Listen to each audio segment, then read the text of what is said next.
साल 2022 पूरे देश के लिए उम्मीदों और खुशियों वाला साल रहा। इस साल हमने कई नई और विशेष उपलब्धियां हासिल की।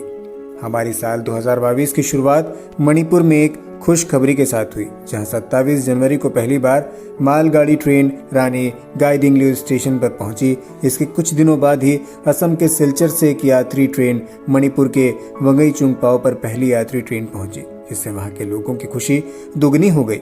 इसके बाद रूस और यूक्रेन का युद्ध हुआ, जहां हमें हमारे देश के तिरंगे की ताकत देखने को मिली। जहां युद्ध में फंसे कई भारतीय सिर्फ अपने तिरंगे की ताकत के कारण सुरक्षित अपने देश लौट पाए। इसके बाद मार्च में गुजरात ने एक नया इतिहास रचा, जहां देश की पहली स्टील रोड बनी। इस सड़क का निर्माण पूरी तरह से इस्पात स्लैग से किया गया। जुलाई के महीने में द्रौपदी मुर्मू देश की दूसरी महिला राष्ट्रपति, साथ ही देश की पहली आदिवासी महिला राष्ट्रपति बनी। उनके राष्ट्रपति बनने पर देश भर में खुशी की लहर दौड़ी। इस साल पूरे देश में 15 अगस्त पर आज़ादी का अमृत महोत्सव मनाया गया। इस अवसर पर देश भर में घर घर तिरंगा अभियान चलाया गया, जिसके तहत देश भर में करोड़ों की संख्या में तिरंगे बिके और देश में करोड़ों लोगों को इससे रोजगार मिला।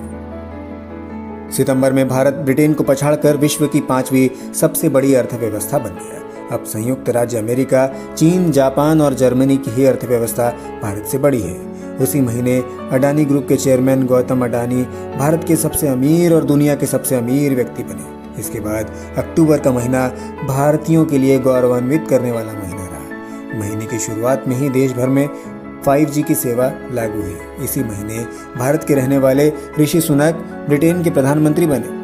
उन्होंने 25 अक्टूबर को प्रधानमंत्री पद की शपथ ली। वे ब्रिटेन के ऐसे पहले प्रधानमंत्री थे जिनका जन्म ब्रिटेन में नहीं बल्कि किसी और देश में हुआ था।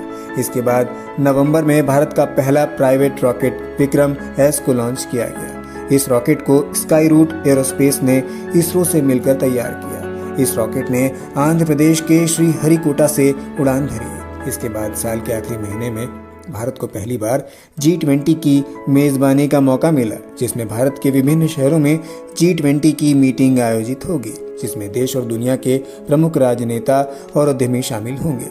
जिस तरह से यह साल भारत के लिए उम्मीदों और खुशियों वाला साल रहा, हम उम्मीद करते हैं कि आने वाला साल यानी 2023 भी ऐसी ही खुशियों और उम्मीदों वाला साल रहे। ऐसी ही खबरों के लिए फॉलो करें द गुड न्यूज़।